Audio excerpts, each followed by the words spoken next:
এলাকাবাসী এবং আমাদের মহিলা নারী বোনেরা, রাস্তাঘাটে সবাই যারা আমার কথা শুনছেন, সবাইকে আসসালামু আলাইকুম।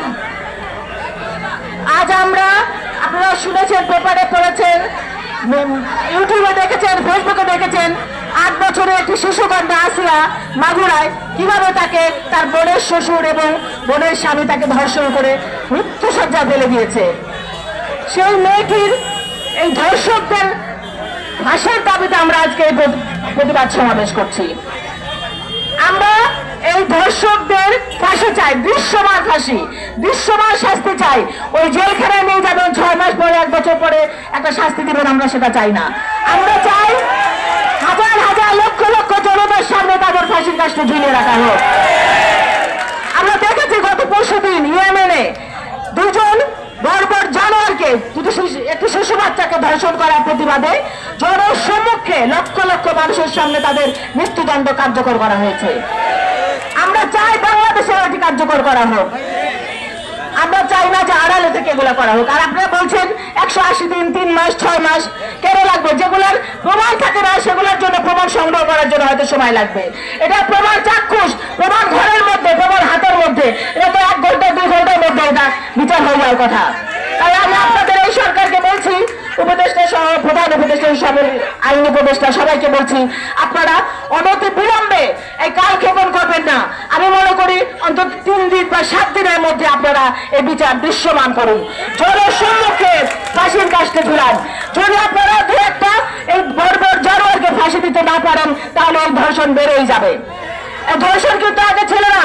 এই শেখ হাসিনার সময় ধর্ষণকে আইনের আওতায়, মানে আইনসম্মতভাবে বৈধতা দিয়েছে শেখ হাসিনা সরকার। যারা ধর্ষণ করতো তাদেরকে পুরস্কৃত করা হতো, আর সেই জন্য ধর্ষণকারীরা এই সাহস পেয়েছে। সুতরাং এই ধর্ষণের যদি 1-2টা প্রতিবাদ করা হয়, 1-2টা ফাঁসি দেওয়া হয়, ধর্ষণকারীরা বুক কেঁপে উঠবে, ধর্ষণ চিরতরে বাংলাদেশ থেকে বন্ধ হয়ে যাবে ইনশাআল্লাহ। আমি বলছি, আর আবার দেখেছেন যে মানিকগঞ্জের একটা শিশু বাচ্চাকে ধর্ষণ করা হয়েছে গত পরশুদিন। কুমিল্লাতে একটা বয়স্ক মহিলাকে ধর্ষণ করে মেরে ফেলা হয়েছে। তো প্রতিনিয়ত এগুলো হতে থাকবে। সুতরাং আপনারা বলছি অন্তত একটা ফাঁসি কার্যকর করুন খুব অনতি বিলম্বে, তারপরেও আপনারা দেখবেন যে কিভাবে ফাঁসি ধর্ষণগুলো কমে যাচ্ছে।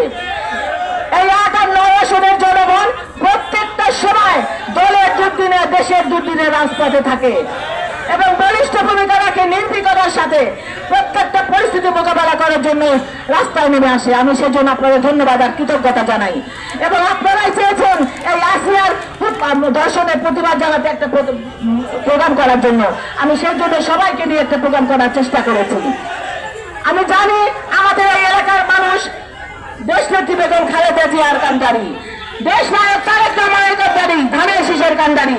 এরা কখনো অন্যায়ের বিরুদ্ধে প্রতিবাদ করতে জানে, এরা ন্যায়ের পক্ষে দাঁড়ায়, এরা সবসময় ন্যায়ের পক্ষে আছে। আমি আপনাদেরকে অনেক ধন্যবাদ আর কৃতজ্ঞতা জানাই যে আপনারা প্রত্যেকটা সময় এলাকাবাসীর এবং দেশের পাশে থাকেন, দলের পাশে থাকেন। আর প্রিয় ভাইরা, আমি জানি আপনারা অনেক পাহারা দিচ্ছেন চাঁদাবাজির জন্য। আমার অনেক ভাইরা এই এলাকার প্রবন্ধাবাজি অনেক কম। আমার বিশ্বাস এই এলাকায় এরকম হয় না ইনশাল্লাহ ঢাকা 9 আসনে। কারণ ঢাকা 9 আসনের মানুষ প্রত্যেকটা সচেতন নাগরিক এবং তারা জানে যে এই 15টা বছর কি কষ্ট করেছে দেশের জনগণ। সুতরাং এখন যদি আমরা আরেকটু কষ্ট করি ইনশাল্লাহ আমাদের সুদিন আসবে। আপনারা আরেকটু ধৈর্য ধরুন, ইনশাল্লাহ আপনারা আমরা সকলে মিলে একটি সুন্দর বাংলাদেশ বিনির্মাণ করবো ইনশাল্লাহ। তবে আজকের দিনে আমাদের